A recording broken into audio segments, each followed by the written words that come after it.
شہادت کو سلام امام حق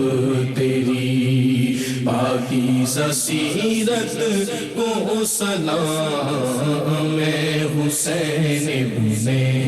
علی۔ اعوذ باللہ من الشیطان الرجیم، بسم اللہ الرحمن الرحیم۔ ناظرین محترم السلام علیکم، میں ہوں آپ کا میزبان محمد رئیس احمد اور آپ دیکھ رہے ہیں پروگرام روشنی سب کے لیے۔ ماہ محرم الحرام کے حوالے سے یہ خصوصی اہتمام ARYQ-TV کی جانب سے کہ ان دنوں کو شہادت حق کے عنوان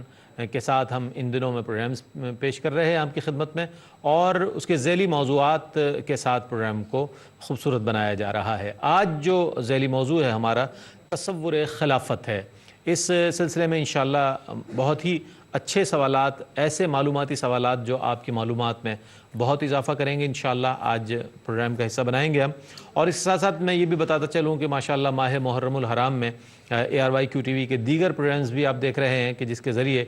شہدائے کربلا اور امام علی مقام سیدنا امام حسین رضی اللہ تعالیٰ عنہ کو خراج عقیدت پیش کیا جا رہا ہے۔ آج ہمارے ساتھ موجود ہیں ممتاز و معروف عالم دین مفتی سہیل رضا امجدی صاحب۔ کسی تعارف کے محتاج نہیں ہیں، ماشاءاللہ ARYQ-TV پر متعدد پروگرامز کرتے رہے ہیں اور کر رہے ہیں۔ میرے ساتھ آج موجود ہیں مفتی صاحب، السلام علیکم۔ وعلیکم السلام ورحمۃ اللہ۔ آپ کے ساتھ تشریف فرما ہے عہد حاضر کی ممتاز و معروف شخصیت religious scholar professor doctor Noor Ahmed شاہتاز صاحب۔ ڈاکٹر صاحب کی شخصیت ماشاءاللہ ایک بہت معروف شخصیت ہے، علم و ادب کے حوالے سے، مذہب کے حوالے سے آج ہمارے ساتھ موجود ہیں۔ ڈاکٹر صاحب السلام علیکم۔ اور آپ کے ساتھ تشریف رکھتے ہیں ممتاز و معروف عالم دین، ایک ایسا عالم دین کہ جن کا سب بہت احترام کرتے ہیں، سب بہت زیادہ آپ سے محبت رکھتے ہیں اور ان کے جوابات کو بہت پسند کرتے ہیں۔ مفتی محمد اسماعیل نورانی صاحب ہمارے مہمان ہیں۔ مفتی صاحب السلام علیکم۔ وعلیکم السلام۔ تینوں حضرات کو خوش آمدید کہوں گا۔ اور مفتی صاحب آغاز کرتے ہیں، چونکہ آج سوالات بہت زیادہ ہیں، موضوع ایک ایسا سینسیٹیو موضوع ہے کہ جس پر سوالات کو مختلف جہتوں میں بانٹ دیا گیا ہے۔ یہ فرمائیے گا کہ اسلام میں خلافت کا تصور کیا ہے، اور اس کے ساتھ ساتھ خلافت و ملوکیت کا فرق کچھ وضاحت فرمائیے گا اس کی۔ بسم اللہ الرحمن الرحیم۔ اللہم صلی علی سیدنا و مولانا محمد وعلی آلہ وصحبہ وبارک وسلم۔ بہت بہت شکریہ رئیس بھائی، اور اتنا خوبصورت پروگرام منعقد کروانے پر آپ کو بھی مبارکباد ہے، QTV کی تمام مینجمنٹ کو مبارکباد۔ جو بات آپ نے پوچھی ہے خلافت کے بارے میں، تو خلافت کا جو معنی ہے وہ نیابت کے ہے، کسی کا نائب ہونا۔ چونکہ بالخصوص نوع انسانی کو جس طرح حضرت آدم علیہ السلام کی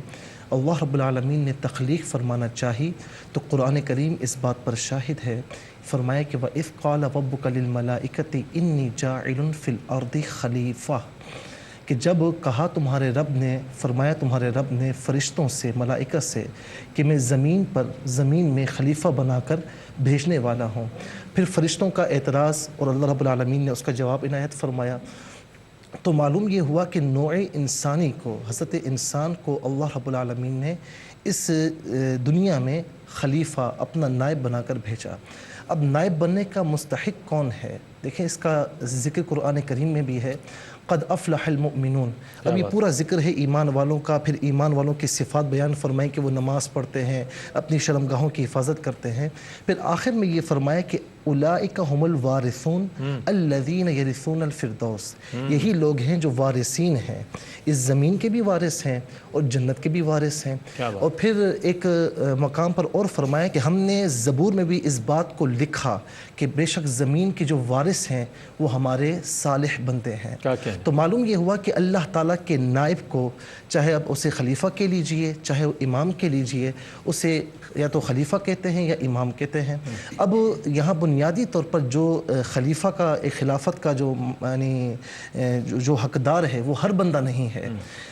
یہاں پر خلافت کی دو اقسام بھی بیان کی جاتی ہیں، ایک ہوتی ہے خلافت کبریٰ، ایک ہوتی ہے خلافت صغریٰ، جسے امامت کبریٰ اور امامت صغریٰ بھی کہا جاتا ہے۔ صغریٰ تو یہ ہے کہ جس طرح نماز میں امام ہوتا ہے، اس کی بھی شرائط ہیں، اور خلافت کبریٰ یا امامت کبریٰ اس کا حقدار کون ہے؟ علماء اکرام نے بیان فرمایا کہ مسلمان ہو، عاقل ہو، بالغ ہو، قادر ہو، اور اس کے ساتھ ساتھ قرشی ہو، یعنی جو ہے وہ قبیلہ قریش سے ہو، تو ایسا بندہ جو امامت کا مستحق دیکھو تو اللہ رب العالمین نے بڑی وضاحت سے فرما دیا کہ یا ایھا الذین آمنوا اطیعوا اللہ و اطیعوا الرسول و اولی الامر منکم، اے ایمان والو اللہ کی اطاعت کرو، رسول کی اطاعت کرو، اور جو تم میں سے اولو الامر حکم والے ہیں کیا ان کی بات ہے بھی مفتی صاحب، جو ہے اطاعت کیا کرو۔ کہنا ہے، کیا کہنا ہے مفتی صاحب۔ ڈاکٹر صاحب کیا فرمائیں گے؟ وہ سوال میں آپ کی طرف بڑھا دیتا ہوں چونکہ ظاہر ہے ہمیں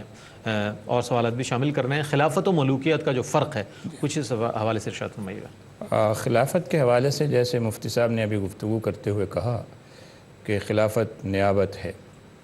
اللہ تبارک و تعالی جل شانہ والا نے نیابت کا فریضہ سونپا ہے حضور سرور دو عالم صلی اللہ تعالی علیہ وسلم کو، اور سب سے پہلے حضرت آدم علیہ السلام کو۔ بالکل۔ لیکن جیسا کہ امام فخر الدین رازی رحمۃ اللہ تعالی علیہ نے تفسیر کبیر میں لکھا ہے،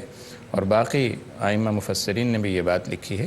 کہ حضرت آدم علیہ السلام کو جو خلافت عرضی سونپی گئی تو دراصل یہ اس خلافت کی ابتدا تھی جو دراصل سرکار دو عالم صلی اللہ علیہ وسلم کو سونپی جانے والی تھی۔ اگر حضرت آدم علیہ السلام کو یہ خلافت عرضی کا فریضہ جو سونپا گیا ہے حضور سرور دو عالم صلی اللہ علیہ وسلم کو نہ بھیجنا ہوتا تو شاید یہ معاملہ وہاں بھی نہ منتقل ہوا ہوتا۔ تو خلافت کیا ہے؟ نیابت ہے۔ نیابت کس کی ہے؟ اللہ تعالیٰ کی۔ اب لوگ کہتے ہیں کہ اللہ تعالیٰ کا بھی کوئی نائب نہیں ہو سکتا، تو یہاں اس نیابت سے مراد یہ نہیں ہے کہ اللہ تعالیٰ اور اس کے بعد اس کا ایک نائب ایسا جو اللہ تعالیٰ ہی کی طرح ہو۔ بندوں میں اللہ تعالیٰ نے یہ چاہا کہ چونکہ ہر بندہ اللہ تعالیٰ سے براہ راست رابطہ اور اتصال نہیں رکھ سکتا، نہ اللہ تعالیٰ ہر بندے سے مخاطب ہوتا ہے اور گفتگو فرماتا ہے، بلکہ اللہ تعالیٰ خطاب فرماتا ہے اپنے انبیاء سے اور رسول سے۔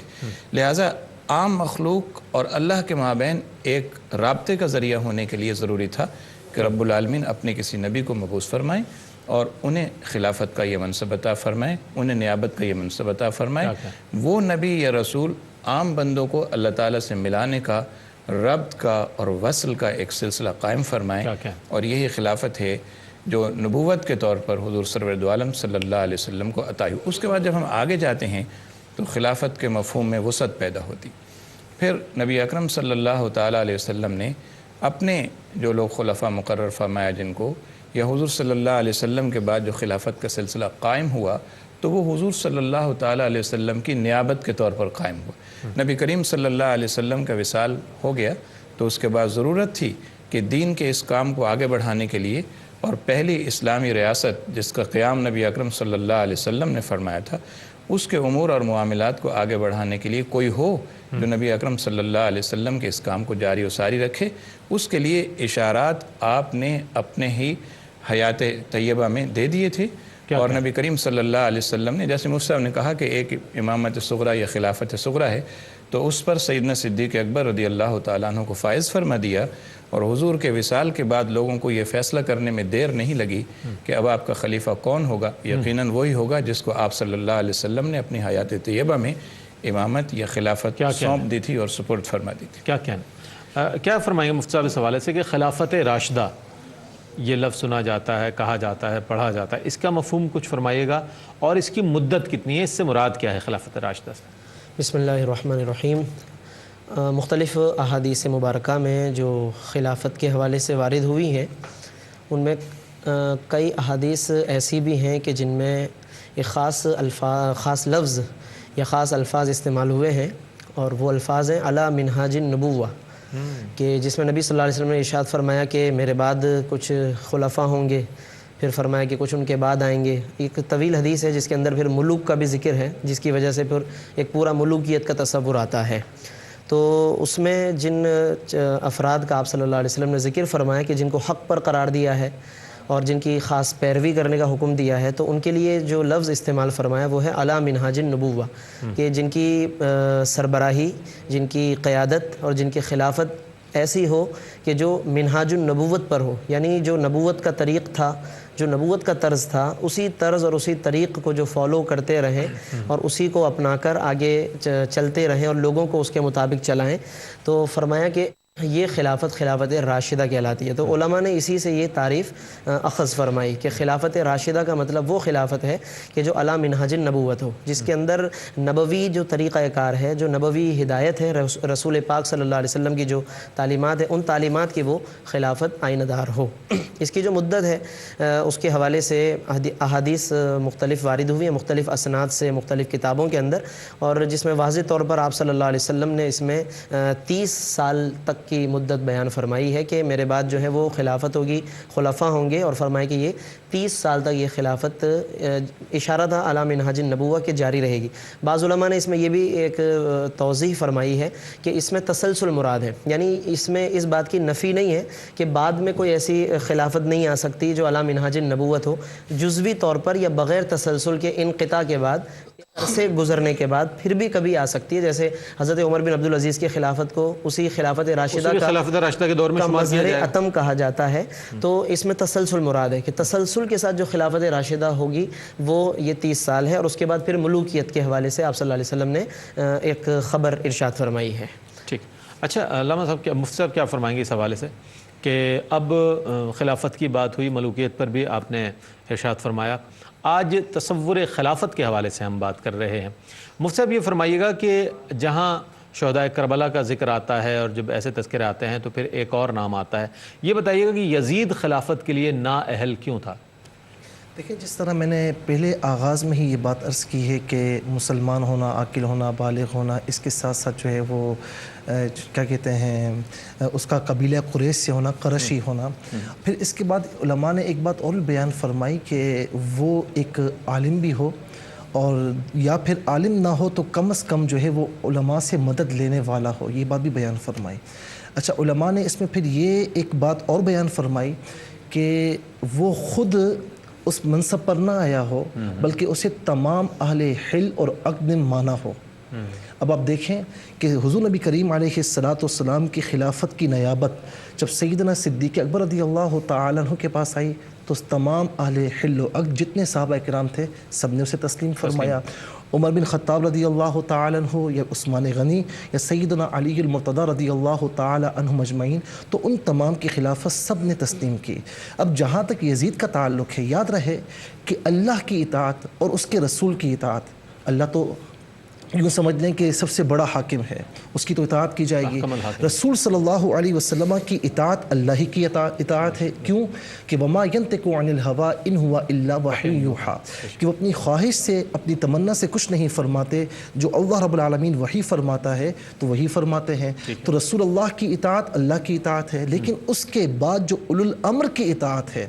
تو وہ یوں سمجھ لیں کہ بالکلیہ اطاعت نہیں ہے، یعنی اس میں پھر یہ ہوگا کہ وہ تمام دینی دنیاوی معاملات میں مسلمانوں کی امامت کرے گا، مسلمانوں کے درمیان فیصلے کرے گا، لیکن اس وقت تک جب تک وہ شریعت کے مطابق ہوں، یعنی اس کا عمل یا اس کا حکم شریعت کے مطابق ہوگا تو اسے تسلیم کیا جائے گا، اسے تسلیم کرنا سب پر لازم ہوگا، اور اس کا حکم شریعت مطہرہ کے خلاف ہوگا اور اللہ تبارک و تعالیٰ اور اس کے رسول کے احکامات سے متضاد ہوگا تو اسے نہیں مانا جائے گا۔ جہاں تک بات رہی کہ امام حسین رضی اللہ تعالیٰ عنہ کی، تو نواسے رسول صلی اللہ علیہ وسلم بھی ہیں، سیدہ فاطمہ رضی اللہ تعالیٰ عنہ کے صاحبزادے بھی ہیں، پھر اس کے علاوہ سیدنا علی المرتضی رضی اللہ تعالیٰ عنہ آپ کے والد محترم۔ میں کہتا ہوں کہ اگر ہم گھنٹوں یہاں پر بیٹھے رہیں تو آپ کے فضائل اور مناقب پورے نہ ہوں، اور اس کے اگینسٹ ہم دیکھتے ہیں یزید کو۔ تو حضرت ابو ہریرہ رضی اللہ تعالیٰ عنہ، یہ روایت آپ کے حوالے سے بیان کی جاتی ہے کہ آپ اکثر یہ پناہ مانگتے تھے کہ اللہم انی اعوذ بک من امارت الصبیان،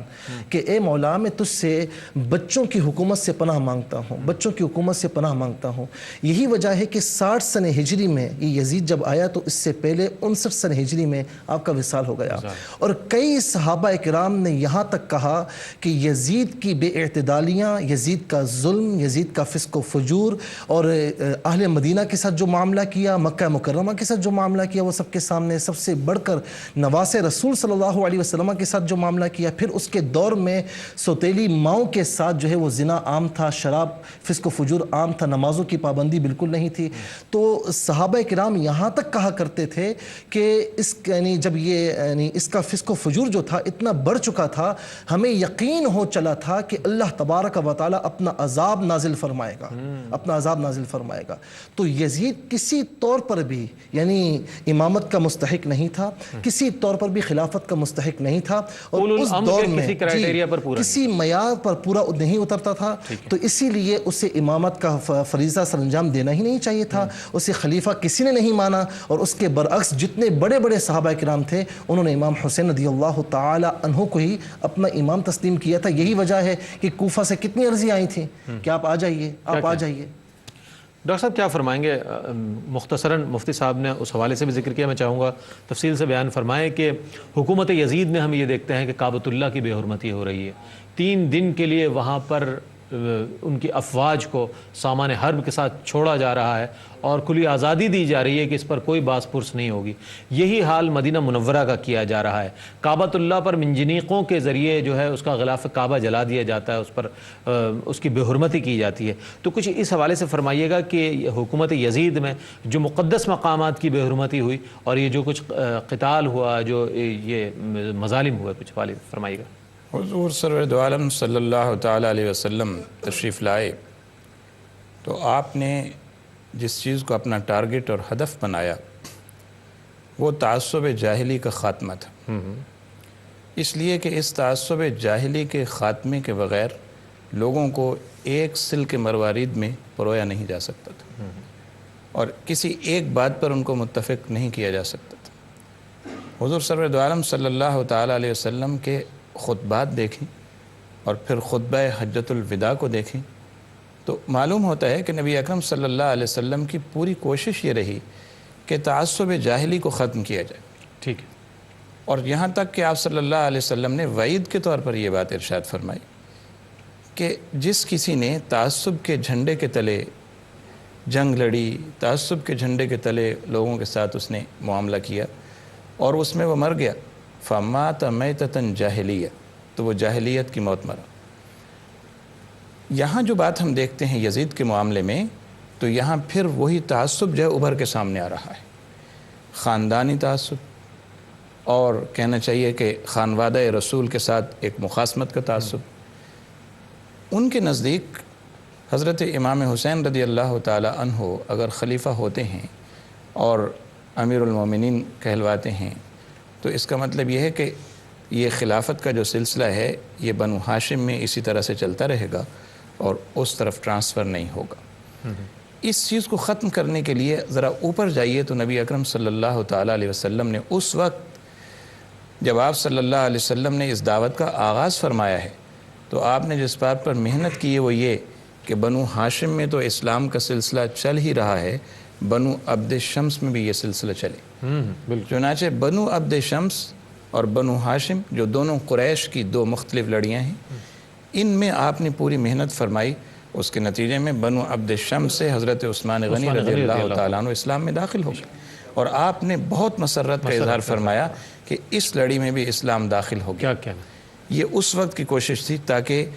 اس قریش کے خاندان کے آگے جو لوگ چلیں گے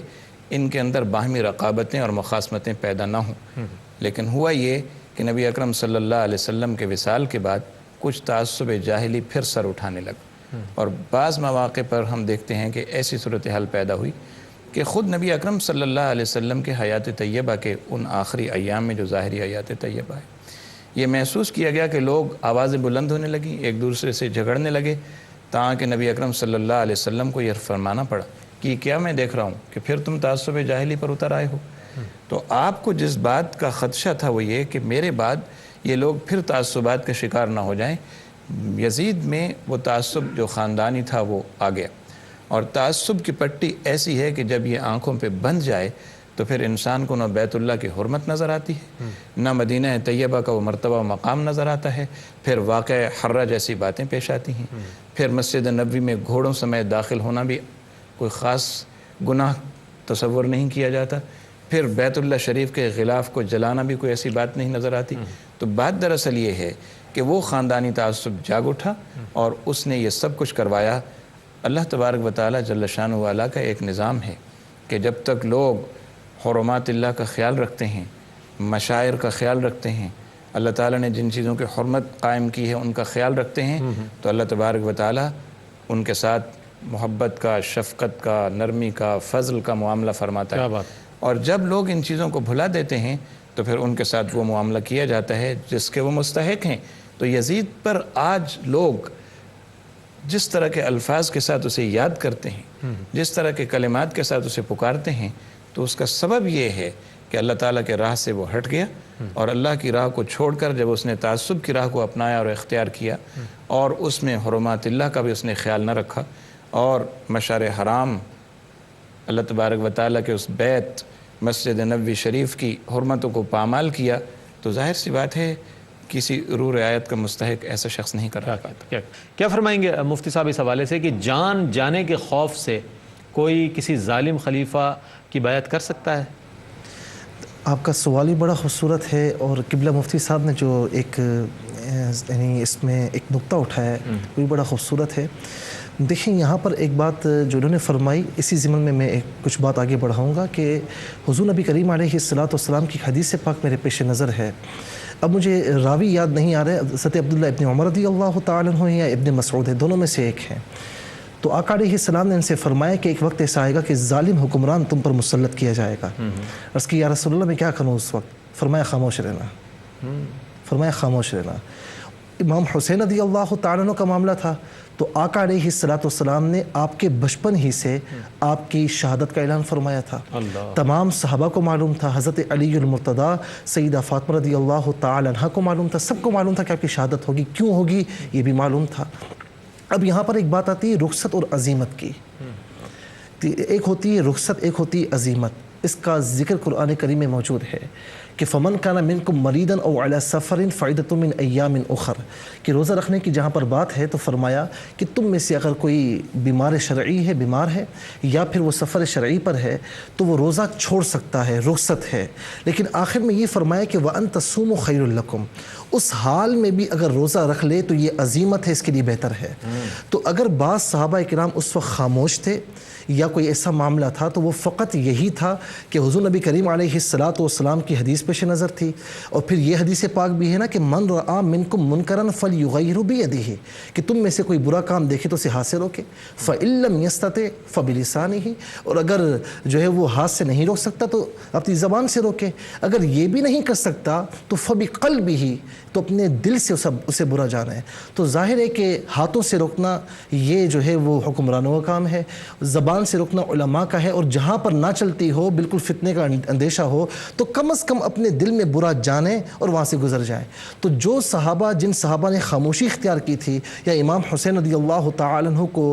وہاں نہ جانے کا مشورہ دیا تھا، وہ فقط اسی بنیاد پر تھا اور رخصت پر عمل تھا، جو کہ بالکل صحیح ہے۔ لیکن امام حسین رضی اللہ تعالیٰ عنہ کے خلاف کوئی بھی نہیں تھا، یا تمام صحابہ میں سے کوئی صحابہ اس کے ساتھ نہیں تھے، یعنی یزید کے ساتھ۔ اور یہاں امام حسین کا جو معاملہ تھا تو ان کا منصب اس بات کی اجازت ہی نہیں دیتا تھا کہ وہ رخصت پر عمل فرمائے، ان کا منصب یہ نہیں تھا کہ اگر وہ رخصت پر عمل فرماتے تو نواسے رسول ہیں، اسلام کا جھنڈا ان کے ہاتھ میں ہے، اور پھر تا قیامت جب بھی کہیں باطل کی بات آتی ہے اور حق کی بات آتی ہے تو وہاں یزید کی بات اور امام حسین رضی اللہ تعالیٰ عنہ کی بات ہوتی ہے۔ اگر آپ رخصت پر عمل فرماتے تو تا قیامت جب بھی باطل سر اٹھاتا تو کوئی مثال، کوئی جو ہے وہ ہمارے سامنے نہ ہوتی، کوئی ایک معیار ہمارے سامنے نہ ہوتا کہ جی امام حسین نے اتنا کچھ دیکھا، کچھ بھی نہیں کیا، ہم کون ہوتے ہیں کرنے والے۔ لیکن امام حسین رضی اللہ تعالی عنہ نے عزیمت پر عمل کر کے دین اسلام کے گرتے ہوئے جھنڈے کو سنبھالا اور اپنی جان جو ہے اللہ تعالیٰ کے سپرد کی، اور اپنی جان دینا گوارا فرمایا، لیکن اسلام کے جھنڈے کو گرنے نہیں دیا۔ اور آج تک جب بھی کوئی باطل سر اٹھاتا ہے تو کوئی حسین رضی اللہ تعالیٰ عنہ کا ماننے والا اس کے خلاف ضرور سر اٹھاتا ہے۔ کیا کہنا ہے ڈاکٹر صاحب، کیا فرمائیں گے؟ پروگرام اپنے آخری مرحلے میں داخل ہو گیا ہے۔ امام علی مقام، نواسہ رسول، جگر گوشہ بطول حضرت امام حسین رضی اللہ تعالیٰ عنہ مکے سے، مدینے سے مکہ تشریف لاتے ہیں، حج کو عمرے میں تبدیل کرتے ہیں اور وہاں سے کربلا کا رخ کرتے ہیں۔ مقصد کیا تھا اس سفر کا؟ اور میں یہ چاہوں گا کہ اس میں جو جذبہ کار فرما تھا نواسہ رسول کا، اور میں یہ سمجھتا ہوں کہ یہ پیغام جو ہے جانا بہت ضروری ہے امت تک۔ دراصل یہ ہے کہ باطل کے خلاف نصرت کے لیے جب کسی کو دعوت دی جائے تو اسے سوچنا ہوتا ہے کہ اس دعوت کو میں قبول کروں یا رد کروں۔ لازمی بات ہے جو سلیم الفطرت لوگ ہوتے ہیں، سلیم العقل ہوتے ہیں، جو اصحاب علم و دانش ہوتے ہیں، تو وہ کبھی ایسا نہیں کر سکتے کہ انہیں باطل کے خلاف نصرت کے لیے دعوت دی جائے، بلایا جائے اور وہ انکار کر دے۔ تو جو بھی حق کے راستے پر چلنے والا ہوگا وہ لازمی طور پر باطل کے خلاف نصرت کے لیے دعوت ملنے پر سب کچھ چھوڑ چھاڑ کے روانہ ہو جائے گا۔ حضرت امام حسین رضی اللہ تعالیٰ عنہ کا معاملہ بھی یہی ہے کہ آپ مکہ مکرمہ میں مدینہ طیبہ سے یہاں آئے ہیں، اور یہاں طواف بیت اللہ اور یہ سب کرنے کے بعد آپ اس لیے کربلا کی طرف روانہ ہوئے کہ وہاں کے لوگوں نے آپ کو دعوت دی ہے اور بلایا ہے، اور بلایا اس لیے نہیں کہ آپ یہاں آئیے، یہاں آ کر خلافت قائم کیجئے، ہمارے بادشاہ بن جائیے، ہم آپ کے منتظر ہیں، تاج آپ کے سر پہ رکھنے کے لیے نہیں، بلکہ یہ کہا کہ اگر آپ تشریف نہیں لائے تو ایک فاسق و فاجر ہمارے اوپر حاکم ہو کر ظلم کا بازار گرم کرے گا، اور پھر عند اللہ آپ جواب دہ ہوں گے کہ ہم نے آپ کو اس کے لیے طلب کیا تھا، بلایا تھا۔ چنانچہ حضرت امام علی مقام رضی اللہ تعالیٰ عنہ کو ہم دیکھتے ہیں کہ آپ اس سفر پر اس غرض سے روانہ ہو گئے کہ باطل کے خلاف جو لوگ کھڑے ہو گئے ہیں ان کی نصرت کی جائے اور دین کا علم بلند کیا جائے اور لوگوں کو اس فتنہ و فساد سے بچایا جائے جس کا وہ شکار ہو سکتے ہیں۔ کیا اچھا، جہاں حق و باطل کی بات ہوتی ہے مفتی صاحب، ہم دیگر دنیاوی سٹوریز کا ذکر کرتے ہیں، مختلف افسانوں کا بچوں کو حوالہ دیتے ہیں، مختلف ہیروز کا ذکر کرتے ہیں، اور اسلامی تاریخ میں حق و باطل کا جہاں تذکرہ ہوگا، وہاں جہاں غزوہ بدر کی بات ہوگی، احد کی بات ہوگی، دیگر غزوات کی بات ہوگی، وہیں واقعہ کربلا کو بھی ضرور لایا جائے گا کہ حق و باطل کا ایک معرکہ ہے جس میں نواسہ رسول نے اپنی جان کا نذرانہ پیش کیا، آپ کے اصحاب و انصار اور آپ کے اہل بیت نے اپنی جانوں کو نذرانہ پیش کیا اور ان تمام مظالم کا سامنا کیا۔ آج امت کے جو افراد ہیں ان پر اس بات کی کتنی ذمہ داری ہے کہ آنے والی جنریشن کو اس بات سے اویئر کریں اور آگاہ کریں؟ علامہ اقبال کا ایک شعر جو اس پوری بات کی ترجمانی کرتا ہے، ستیزہ کار رہا ہے ازل سے تا امروز، چراغ مصطفی سے شرار بولہبی، یعنی یہ پوری تاریخ اس بات کی گواہ ہے، ہمیشہ سے ہمیشہ تک اسی طرح رہے گا کہ چراغ مصطفی سے شرار بولہبی کا ٹکراؤ رہے گا۔ تو اب یہ ہم سب کی، اب آگے آنے والی نسلوں کی بھی اور موجودہ جو اس وقت نسلیں ہیں ان سب کی ذمہ داری ہے کہ وہ اس بات کا فیصلہ کریں کہ انہیں جو زندگی گزارنے کے لیے، جو وقت گزارنے کے لیے انہیں ملا ہے اور جو لمحات یہاں نصیب ہو رہے ہیں، ان لمحات کو گزار کر، اس زندگی کو گزار کر ہم کس صف میں شامل ہو رہے ہیں یا کس صف میں شامل ہونا چاہتے ہیں، کیونکہ کسی بھی شخص کی جو زندگی ہے وہ یا تو حق کی آئینہ دار ہوگی یا باطل کی آئینہ دار ہوگی، یا تو حق کی پیروی میں گزرے گی یا باطل کی پیروی میں گزرے گی، اور یہی اصل میں اس کی زندگی کا لب لباب اور زندگی کا خلاصہ ہوگا۔ تو ہر شخص اس بات کا اچھی طریقے سے جائزہ بھی لے، اپنی زندگی کا، اپنی روزمرہ کے معمولات کا، اپنی اتباع اور پیروی کا کہ وہ کس کی پیروی کر رہا ہے، کس کے پیچھے چل رہا ہے، اور پھر اس کے بعد وہ فیصلہ کرے کہ مجھے اللہ کے حضور جب اٹھایا جائے گا تو قرآن نے فرمایا یوم ندعو کل اناس بامامہم، ہر ایک کو ہم اس کے امام کے ساتھ بلائیں گے، پکاریں گے، تو ہمیں کس سربراہ کی قیادت میں اٹھایا جائے گا، کس سربراہ کے ساتھ بلایا جائے گا، تو ایک حق کی سربراہی ہوگی وہاں پر اور ایک باطل کی سربراہی ہوگی۔ آج کی زندگی میں ہم جو بنیادیں رکھیں گے اسی جھنڈے کے تلے وہاں پر ہمیں اٹھایا جائے گا، تو اس لیے ہمیں اچھی بنیادیں رکھنے کی ضرورت ہے، حسینیت کے اس معیار کو پیش نظر رکھنے اور اس کو فالو کرنے کی ضرورت ہے، تاکہ ان کی جو قیادت ہے اور ان کے غلاموں اور ان کے غلاموں کے غلاموں کی جو قیادت ہے، اللہ تعالی ہمیں اس غلامی کے اندر حشر نصیب فرمائے۔ کیا کہنا ہے، بہت اچھی دعا کے ساتھ آپ نے اپنے جواب کو مکمل فرمایا۔ مفتی صاحب کیا فرمائیں گے؟ ماشاءاللہ آپ کا پاکستان سے باہر بھی جانا ہوتا ہے، ARYQTV کے حوالے سے لوگوں کا کیا ایک تصور ہے اس حوالے سے کہ ماشاءاللہ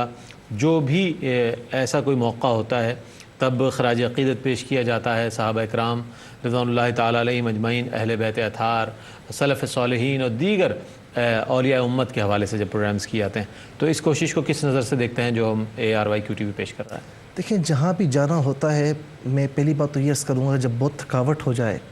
اور جب بندہ کہیں باہر نکلتا ہے، کچھ لوگ ملتے ہیں، جب دعائیں دیتے ہیں تو تھکاوٹ دور ہو جاتی ہے، اور معلوم ہوتا ہے کہ ARYQ TV کے ذریعے جو اللہ رب العالمین ایک اتنا بڑا کام لے رہا ہے، وہ میں سمجھتا ہوں کسی اور کے حصے میں، کسی اور چینل کے حصے میں نہیں آیا۔ سب سے بڑی بات یہ ہے کہ قال اللہ و قال رسول کے تحت یہاں پر کام ہو رہا ہے۔ قرآن و سنت کی روشنی میں جو علماء کرام، جتنے بھی علماء مفتیان یہاں پر آتے ہیں تو وہ قرآن و سنت کی روشنی میں بیان کرتے ہیں، جو تمام مکاتب فکر کے لیے قابل قبول ہوتا ہے۔ یہی وجہ ہے کہ پاکستان میں بھی اور پاکستان سے باہر بھی جہاں جہاں ARYQ TV دیکھا جاتا ہے، الحمدللہ تمام مکاتب فکر کے لوگ اسے پسند کرتے ہیں، اسے سراہتے ہیں، اور پھر کئی لوگ اس طرح ملتے ہیں کہ ہم اس پر عمل نہیں کرتے تھے، ہمیں نہیں معلوم تھا، ہم نے فلاں سے یہ بات سنی، QTV سے یہ بات سنی، تو ہم اس پر عمل کرتے ہیں۔ میں آخر میں ایک بات عرض کروں گا، ایک غیر مسلم پادری تھا، امام حسین رضی اللہ تعالی عنہ کا جب سر اقدس وہاں پر آیا تو اس نے اسے بڑا سجا سوار کر معطر کیا، اس کے صدقے اللہ رب العالمین نے اسے ایمان کی دولت عطا فرما دی، اور امام حسین رضی اللہ تعالی عنہ نے دین اسلام بچایا، دین اسلام بچایا، ہمیں بچانا نہیں ہے۔ الحمدللہ دین اسلام موجود ہے ان کی قربانیوں کے صدقے، ہمیں فقط دین اسلام پر عمل کرنا ہے، اور حضور نبی کریم علیہ السلام اور ان کی تمام اہل بیت جتنے بھی ہیں اور ان کے تمام اصحاب سے محبت کرنی ہے، اور امام حسین رضی اللہ تعالی عنہ کی اتباع کرنے کی کوشش کرنی ہے۔ میں بہت شکریہ ادا کرنا چاہوں گا تینوں ہی مہمانان گرامی کا کہ ماشاءاللہ بہت خوبصورت آپ تینوں حضرات نے جوابات عنایت فرمائے، اور ناظرین گرامی جس طرح کے منصور انداز میں فضائل امام علی مقام پیش کیے گئے، شہدائے کربلا کو خراج عقیدت پیش کیا گیا، اسی انداز میں منظوم انداز میں چند اشعار آپ کی نظر کریں گے اور آپ سے اجازت چاہیں گے۔ ایثار و صبر و شکر کا پیکر حسین ہے، ایثار و صبر و شکر کا پیکر حسین ہے، آئینہ دار سیرت حیدر حسین ہے، آئینہ دار سیرت حیدر حسین ہے، یہ مرتبہ ہی کم نہیں عظمت کے باب میں، یہ مرتبہ ہی کم نہیں عظمت کے باب میں، جان بطول و سبت پیمبر حسین ہے، جان بطول و سبت پیمبر حسین ہے، احباب میں ہے آئینہ سیرت رسول، احباب میں ہے آئینہ سیرت رسول، اور دشمنوں میں مظہر حیدر حسین ہے، اور دشمنوں میں مظہر حیدر حسین ہے بھوک اور پیاس کے عالم میں مطمئن، ہے بھوک اور پیاس کے عالم میں مطمئن، اللہ کس بلا کا تونگر حسین ہے، اللہ کس بلا کا تونگر حسین ہے، ایثار و صبر و شکر کا پیکر حسین ہے، آئینہ دار سیرت